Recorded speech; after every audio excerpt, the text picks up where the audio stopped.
عثمان رضی اللہ تعالیٰ عنہ کا جب محاصرہ کیا گیا، جب آپ کو شہید کرنے کا پورا پروگرام بنایا گیا، صحابی رسول کہتے ہیں کہ عثمان بن عفان رضی اللہ تعالیٰ عنہ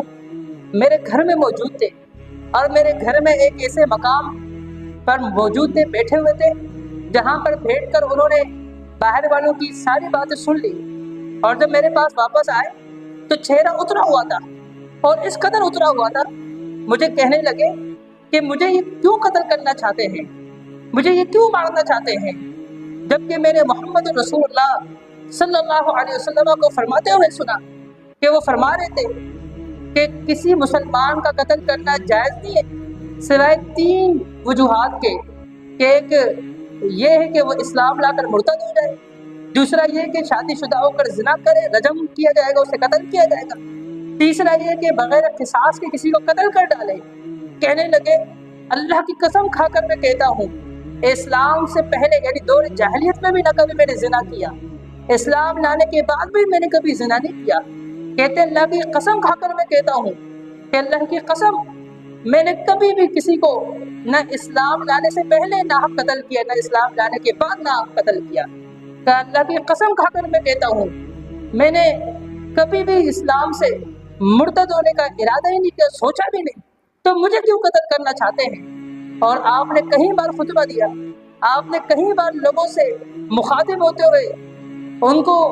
آپ نے سمجھانے کی کوشش کی۔ صحابی رسول کہتے ہیں کہ یہ پہلی بار تھا کہ آپ نے واعظ کیا اور لوگوں پر اس کا اثر نہیں ہوا، ایسا کبھی نہیں ہوا تھا کہ آپ لوگوں کو خطاب کریں، لوگوں کو سمجھائے اور لوگوں کو سمجھ نہ آئے۔ کہا کہ ہم نے پہلی مرتبہ اپنی زندگی میں دیکھا کہ حضرت عثمان بن عفان رضی اللہ تعالیٰ عنہ کھڑے ہو کر لوگوں سے مخاطب ہوتے ہیں، ان کو سمجھاتے ہیں، ان پر اثر نہیں پڑتا، لوگوں سے کہتے ہیں کہ لوگوں تم جو ہے مجھے مارنا چاہتے ہو، اور تم بھول گئے ہو کہ جب مسلمان بہت زیادہ پریشان تھے اور ان مسلمانوں کے لیے کنواں جو ہے میں نے کھدوا کر میں نے جو ہے انہیں مسلمانوں کے لیے وقف کیا تھا، تم بھول گئے ہو مسجد نبوی کی توسیع کے لیے میں آگے بڑھا تھا، تم بھول گئے ہو کہ جنگ موتا کے موقع پر جب مسلمان بہت تنگ تھے، جسے تنگی والا جنگ کہا جاتا ہے، ذات العسرہ، فرمایا کہ اس موقع پر سب سے زیادہ آگے میں تھا، اور تم بھول گئے ہو کہ مفصل صورتیں میں نے لکھی ہے، سورہ حجرات سے لے کے سورہ ناس تک میں نے لکھا ہے، اور تم مجھے شہید کرنا چاہتے ہو، تم مجھے قتل کرنا چاہتے ہو، آخر اس کی کیا وجہ ہے؟ صحابی رسول کہتے ہیں پہلی بار تھا آپ نے یہ خطبہ دیا، لیکن لوگوں کو کوئی اس کا اثر نہیں ہوا، اور پھر بھی وہ آپ کے شہید کرنے کے پیچھے تلے ہوئے تھے۔ حضرت عثمان رضی اللہ تعالیٰ عنہ کو رسول اللہ صلی اللہ علیہ وسلم نے پہلے ہی اپنی زندگی کے اندر ان کو شہادت کی خوشخبری دے رکھی تھی، اور آپ کو یہ یقین تھا کہ مجھے شہید کر دیا جائے گا، مجھے مار دیا جائے گا، تو تبھی تو آپ بار بار نصیحت کرتے ہیں،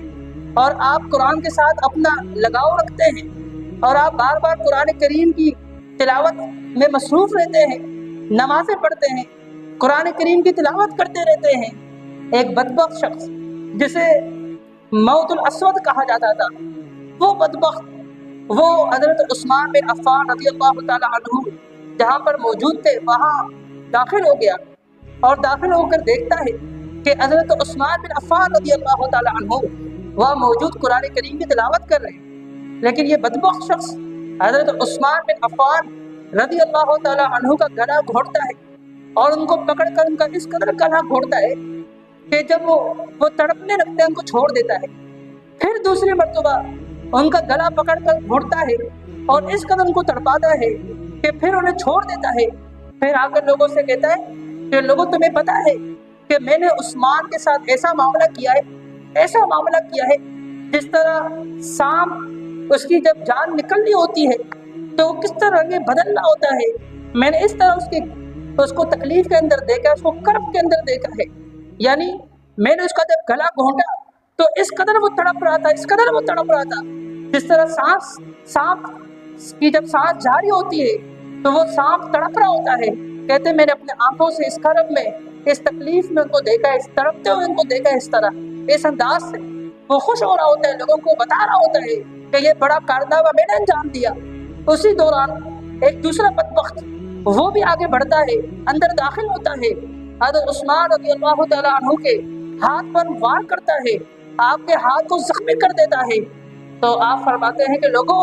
آپ اسی ہاتھ کو شہید کر رہے ہو، زخمی کر رہے ہو جس ہاتھ نے مفصل صورتیں لکھی ہے، اسی ہاتھ نے سورہ حجرات سے سورہ ناس تک لکھا ہے، تم اس ہاتھ کو تم نے زخمی کر دیا۔ آپ یہ فرماتے ہیں اور پھر آپ شہید ہو جاتے ہیں، جام شہادت نوش فرماتے ہیں، دنیا سے چلے جاتے ہیں، اور آپ کا جو خون ہے وہ ٹپکتا ہے قرآن کریم کی آیات پر، فَسَيَكْفِيكَهُمُ اللَّهُ۔ یہ جو آیات ہے اس پر جو ہے آپ کا خون ٹپکتا ہے، تلاوت کرتے کرتے آپ دنیا سے چلے جاتے ہیں، خون کا پہلا قطرہ گرتا ہے قرآن کریم کی آیات پر۔ اس طرح رسول اللہ صلی اللہ علیہ وسلم کی پیشن گوئی پوری ہوئی، آپ کی پیشن گوئی ثابت ہوئی، محمد الرسول اللہ صلی اللہ علیہ وسلم کا سچا رسول ہونا ثابت ہوتا ہے کہ آپ جو بولتے تھے حق اور سچ بولتے تھے۔ آپ نے کہا تھا کہ آپ کو عثمان شہید کر دیا جائے گا، اللہ آپ کو قمیص پہنائے گا اور لوگ اس سے چھیننے کی کوشش کریں گے، لیکن آپ نے چھیننے نہیں دینا، اسے اتارنا نہیں ہے اس وقت تک جب تک آپ اس سے ملاقات نہ کریں۔ بالکل عین محمد الرسول اللہ کے ہدایت پر حضرت عثمان بن عفان رضی اللہ تعالیٰ عنہ نے عمل کیا۔